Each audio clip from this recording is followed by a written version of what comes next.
It is AfroEconomics Live. It's Wednesday night.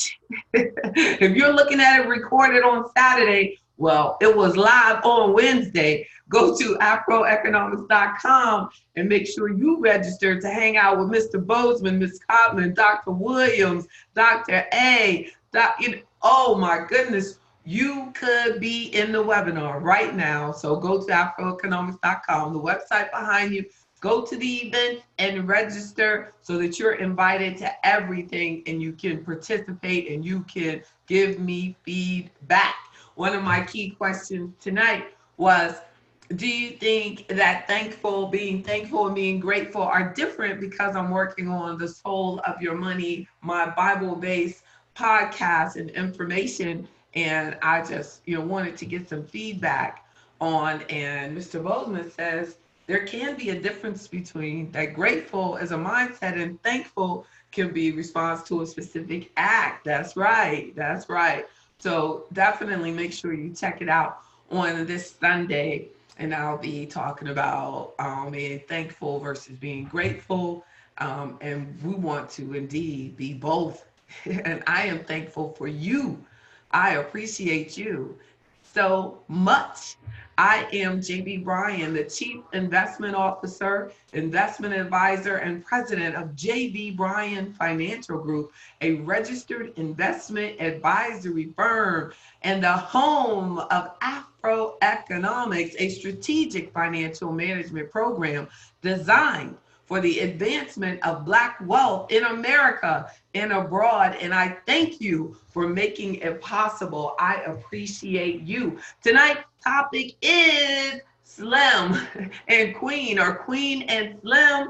Yes, you are the financial backbone of your union. If you're building a relationship, if you're in a relationship, I want to talk about some key things that you should discuss, or key questions that you can. I want this to become like we're going to chronicle this because it'll be on the AfroEconomics with JB Bryan YouTube channel, so that every time somebody walks up to you and they say they're about to get married or they're having challenges in their marriage, turn them on to this discussion. Please, everybody in the webinar, give me feedback, because this is like, we learn so much from each other. But I was encouraged to do this, not just from the movie that I hope to see tonight at the late night session. I want to see it.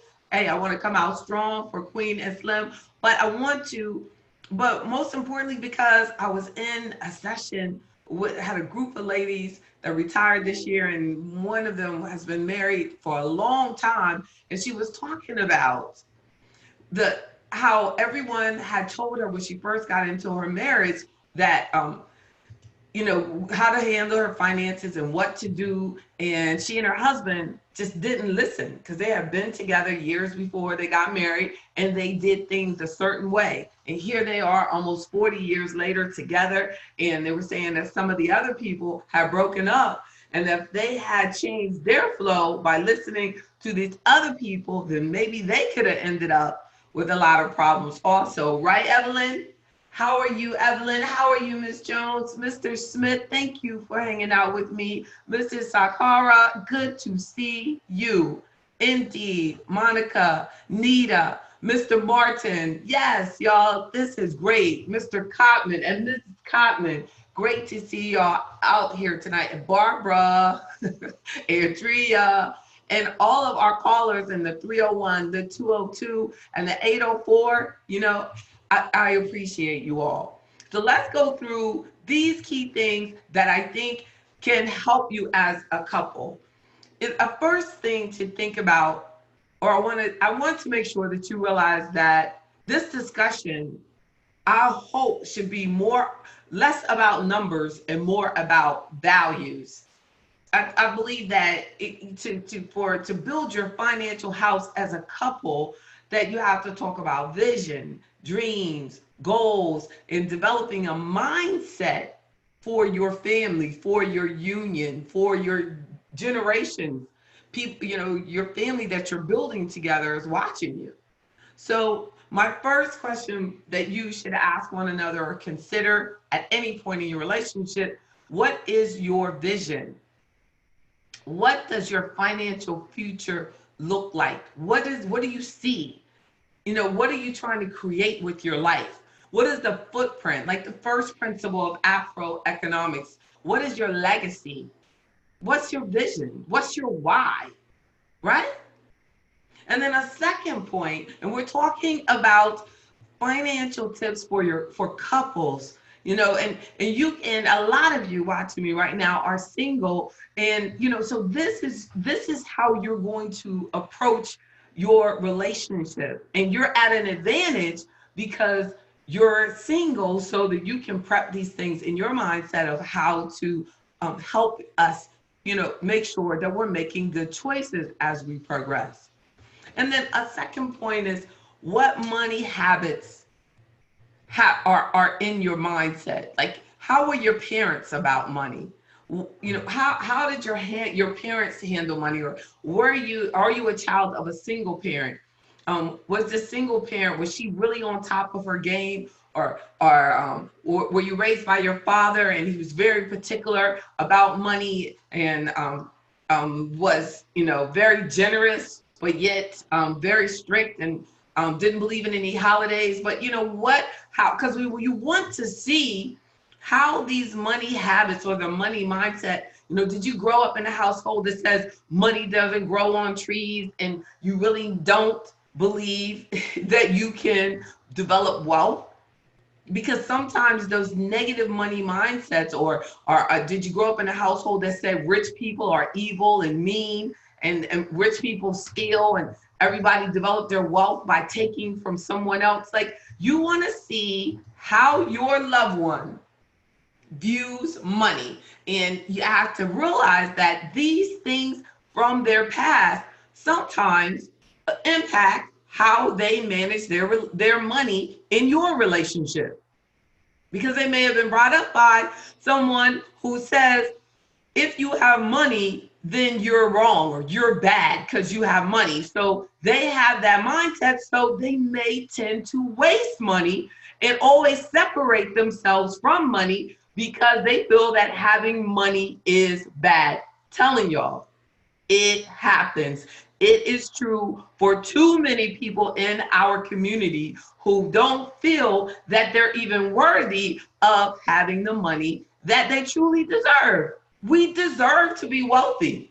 I believe that the more money that you have, the less you're always focused on money. I believe that people that don't have money are always worried about money, so they become obsessed with money, and they can't even enjoy their life, or they're too tight on money because they think they'll never get another dime, so they never want to help anybody else. It's a problem. Black wealth matters. A third point is, if you want to, this is our third question to ask. If you ask your loved one, if they want $1 million today, what would they do with the money? What would they do with $1 million? In my opinion, $1 million is not a lot of money. So if they, say they want a lot of $1 million, and they start like listing all these things, then I will know that they really don't understand money, because $1 million is not a lot of money. So if you want $1 million today, I would want them to first say, well, it depends on how much taxes I got to pay on that. Are they going to give it to me before or after taxes? I don't know. I have to think about it. Am I going to take it in a lump sum, or should I take it in a payment? I want my man to say he would think about that. And most importantly, I want him to say, I would ask you, baby. Then I know Mr. Robinson is got the right mindset, right? So then the fourth point, how much debt do you have? How much debt do you have? These are questions that you're just going to have to go on in it. Just go on with it. The deeper you fall in love with them, the deeper you got to get with these questions. How much debt do you have? And it's possibly the most important question that you can ask your current and future spouse. Because a lot of people who are married don't even know what debt the spouse has. I unfortunately have seen people go through a divorce and find out that their spouse has been putting debt in their name. And I'm not telling you one time, I'm not telling you two times, I'm telling you a handful of times. I have found people who have found out about debts after they break up. That's really sad. That's really sad. So that means it's more importantly, right, you got to be checking your credit report regularly, but some of the stuff wasn't showing up on the credit report.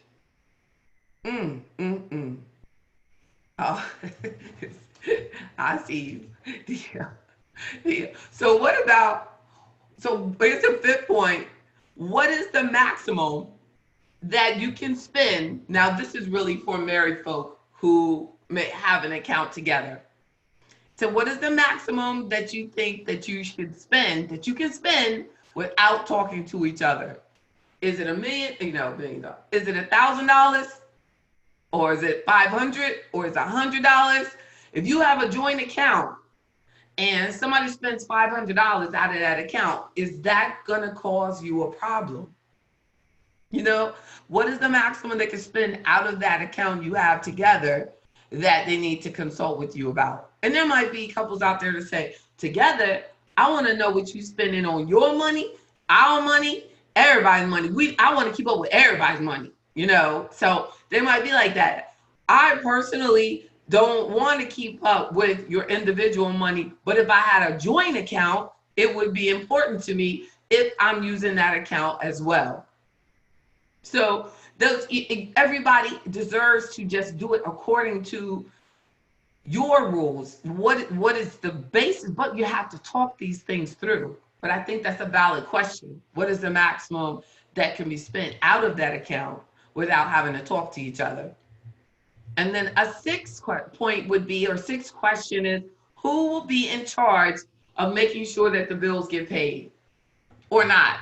You're just going to have separate bills and you pay your bill, you pay that bill. That's your bill. Who's going to be in charge of making sure that all the bills get paid if that's how you're going to run it? But what you have to have a strategy of what's up with the bills. And you can't have the person who doesn't make enough money to pay bills, giving them more bills than they actually can pay. I've seen that happen too.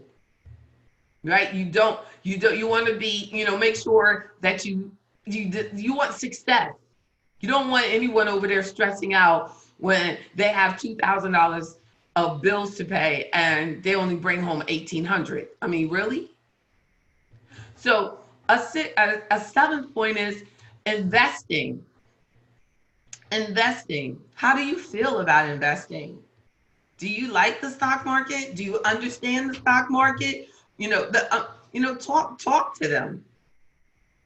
Talk to them, about how do they feel about investing for their future. How, like, the risk tolerance.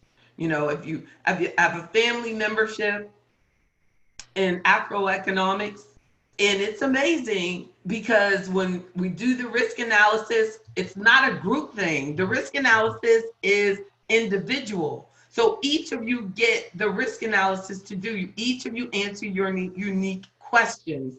And amazingly, I really don't know of a situation where both members of the family had the same credit score. The same risk score. They each have their own investment philosophy. So, but we have to address that question. And eighth point is, how will you choose those investments? Do you believe in having an investment advisor? Or do you have, or are you the person who feels like I can choose my own? I don't need a Bryan in my life, that I just choose these, things, or I have this app and they send me ideas and I just buy things off that. Is your spouse comfortable with that?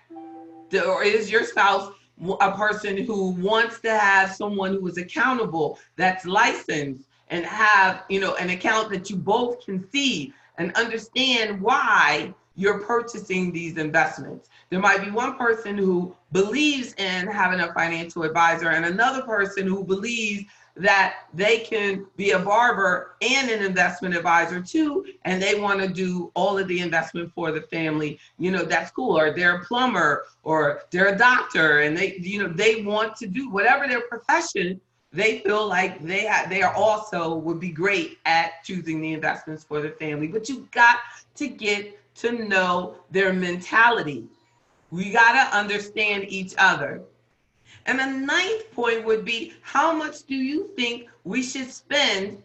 And it's random, because I'm just putting these things in here as I get to them. So don't, like, one thing doesn't flow to the other, not really. Because my point here, the ninth point is, how much do you think that you should spend on vacation? And it's a really valid point, because I don't value vacations. So I'm not going to spend a lot of money on just a once a year vacation. I value almost every month having time, long weekends, spending time, having mental escapes more often during the year, not just that 1 week period during the year or that 2 week period all at one time, because my life is so intense. So I'm gonna ask that question to just see, how do they enjoy? Do they enjoy, relaxation periodically, continuously through the year? Or do they say, well, nah, I go hard, and then I just want to take a vacation in June, and I do 2 weeks, or I take the whole month of August off, or, whatever. But you need to understand, and then how much do they like to spend on those things? How much will they spend? I try to surround my breaks around something that I have to do. If I have to go to work in New York for that, then I surround my break around, I work on that day, but I'm taking those 2 days off and getting back but that allows me to actually use it as a business expense, to connect it to my travels and get the break in there as well. So, it's about how much flexibility do you have and how much do you like to spend. I don't like to spend things on things that I'm not going to be able to connect to business, but that's my mindset.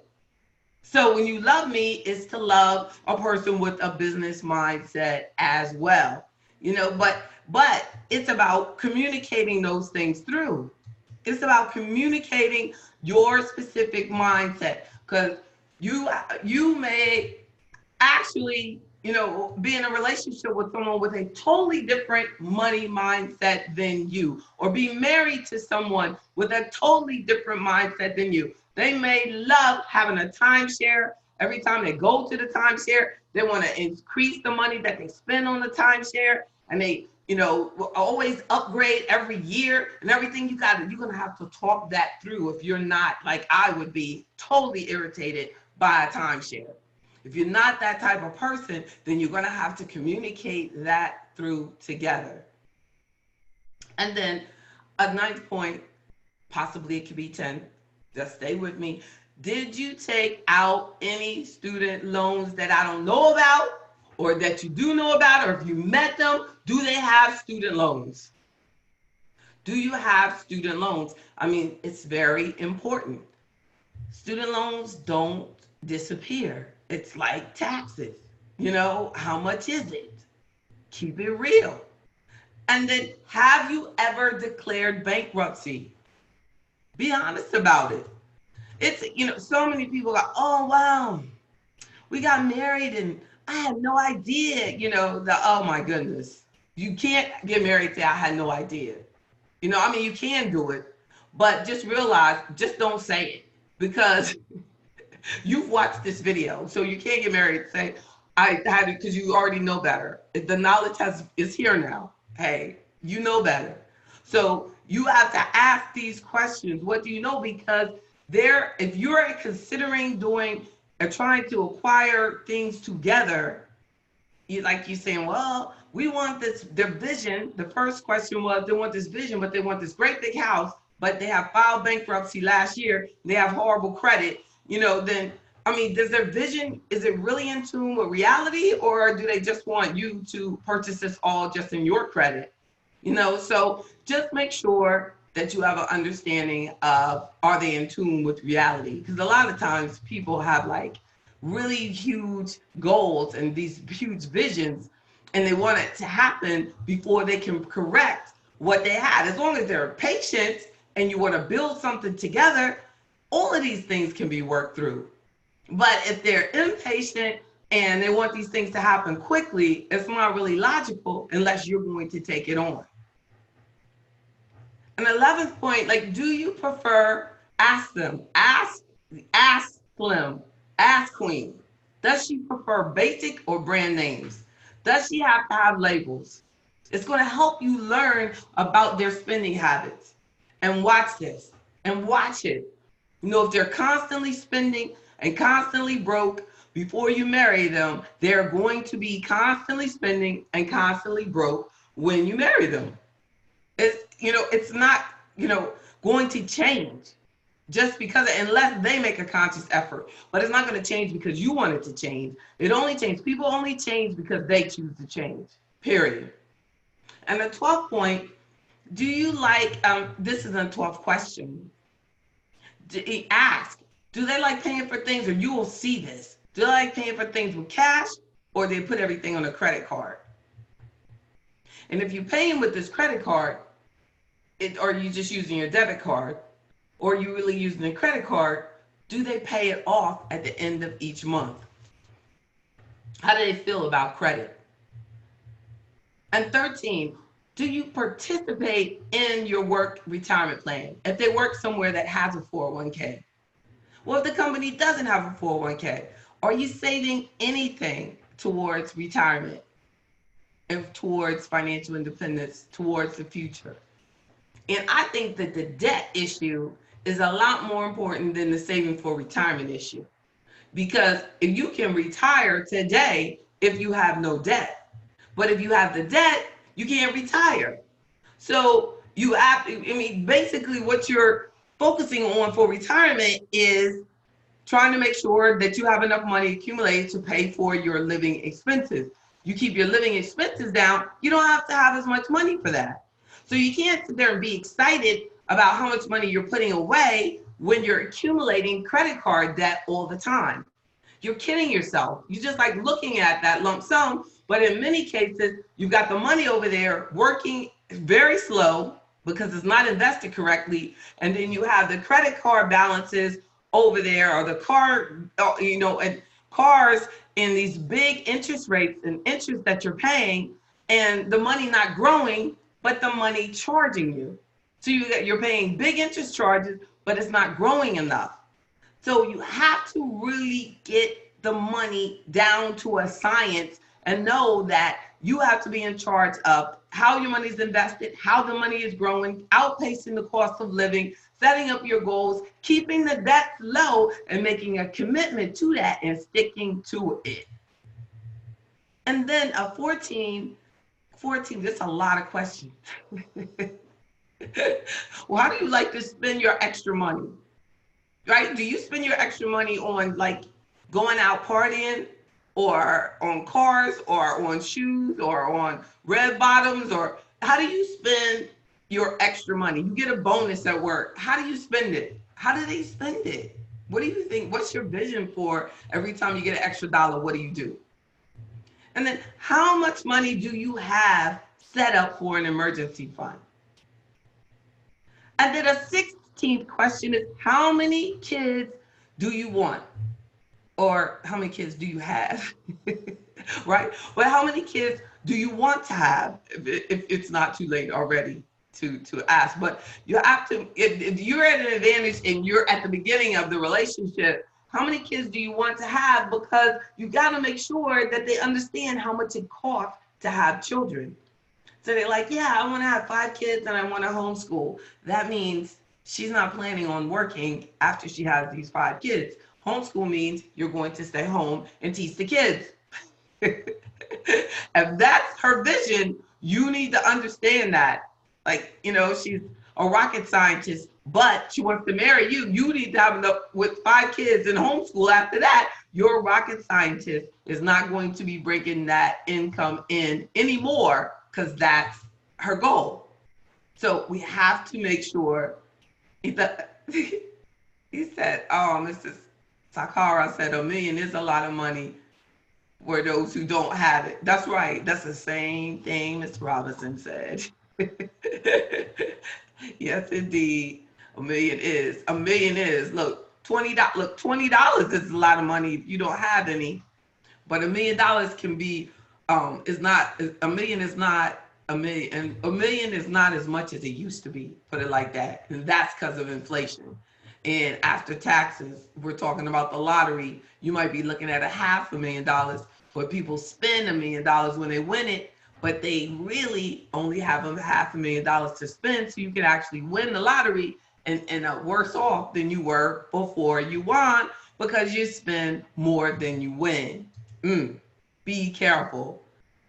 A 17th question would be, would you rather invest in properties or get a residential property or get apartment buildings, or what, would you rather invest or in experiences, in traveling and going to Europe? And what's their mindset on that? Or do you want to invest in stocks, or they want to just go to the Super Bowl? Like, what is their ultimate goal? How do they like to invest their money?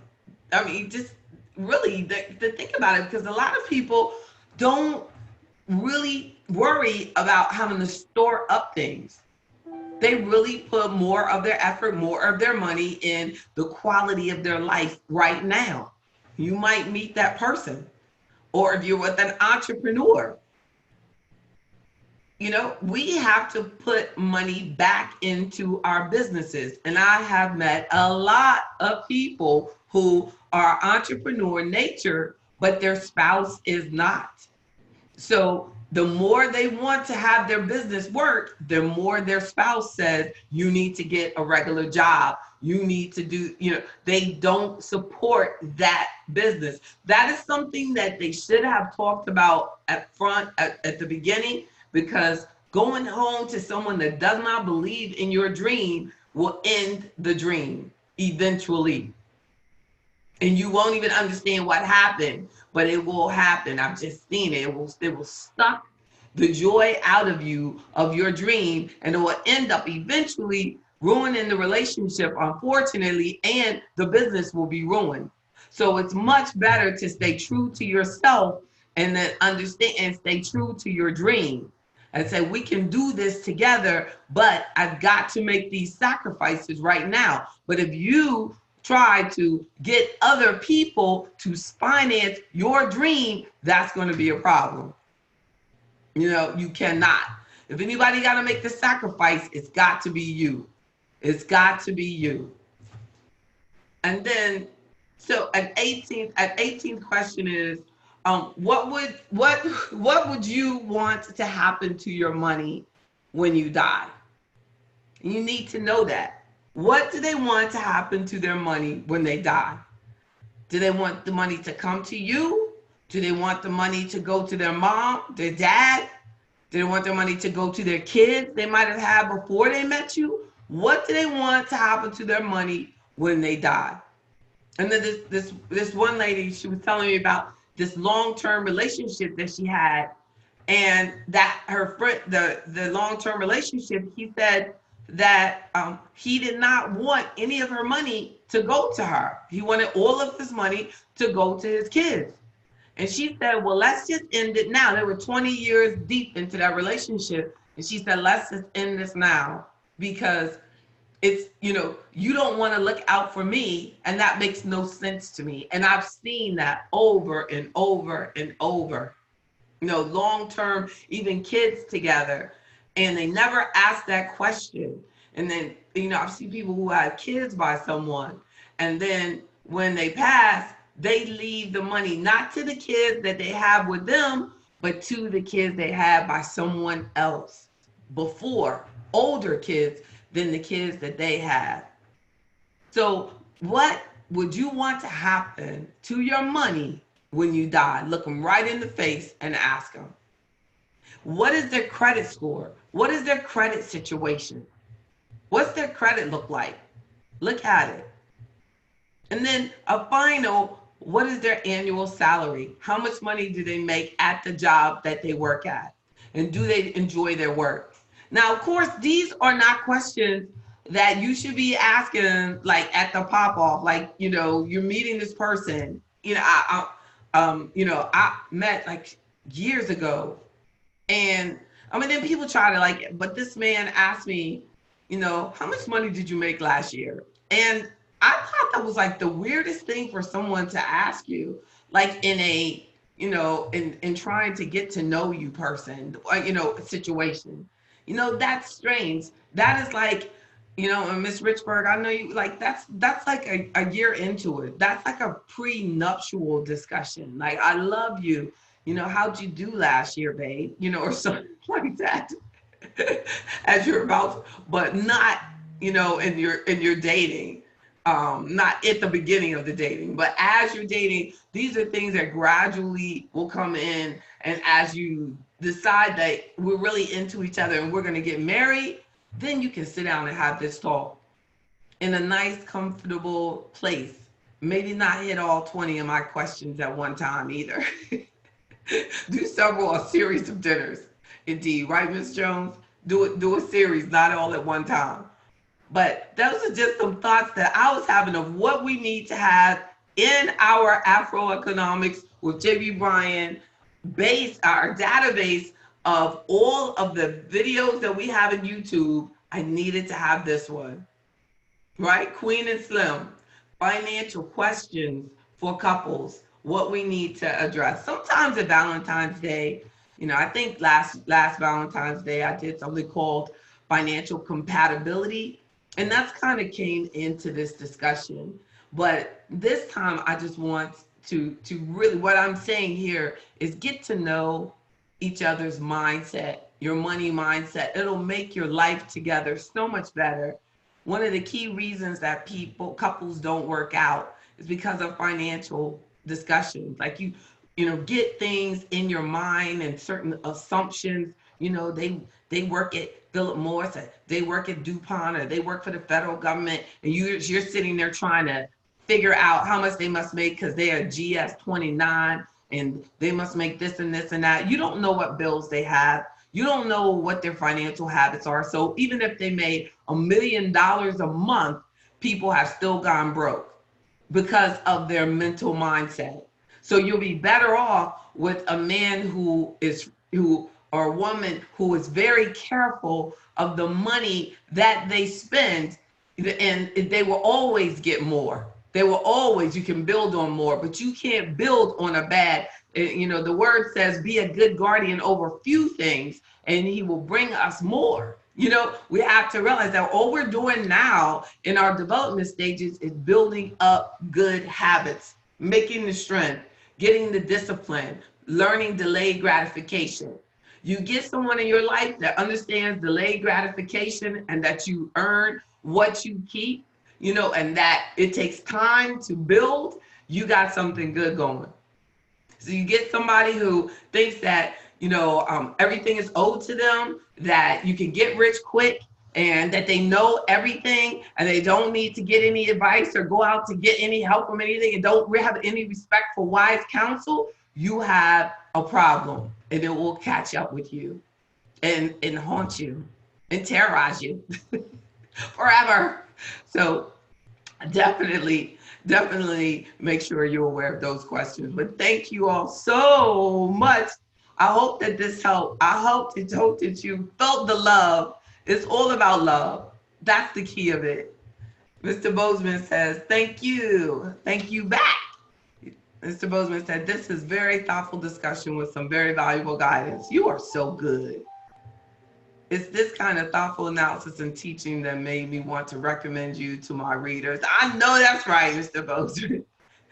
Oh, that's so good. Make sure you send out to the panelists and attendees your link to your information. Thank you for being a member of AfroEconomics as well. But send that, let me know what I can do to help, because I appreciate it. That's how I found you, reading some of your articles, and you're a great writer. and I appreciate your insight. Monica says, I agree. You gave us something to chew on tonight. You have a good night as well. Evelyn said, thank you for your time. This was great. Now going to see that movie. That's right. With more insight. Yeah, yes, indeed. I hope indeed. Oh, yes, everybody, do you see the link? Functional forgiveness. Andrew Bozeman, our AfroEconomics member. Yes, indeed. Oh, thank you. Someone said, oh, Cedric. Yes, indeed. Thank you. Cedric's an entrepreneur in Virginia. It's a very valuable information. Well, I appreciate you. Let's continue to build. Thank you. Thank you so much for all of your participation. You know how much I appreciate y'all. I'm JB Bryan, Chief Investment Officer and President of JB Bryan Financial Group, a registered investment advisory firm and the home of AfroEconomics. Make sure you register for the 25th. Thank God. I have the 25th anniversary celebration coming up. It's absolutely free and having a beautiful luncheon to kick it off for members only. So register to become a member today and register for the event. Indeed, we have people already registering. I'm feeling really good about that. Mr. Bozeman, I really want you to come down so you can be involved in every capacity. Yes, indeed. Mr. Sakhara, I feel the same way. Make sure you get out. Come on down. You're both in New York, actually. Yes, indeed. And I'll be up there to see y'all more in 2020 as well.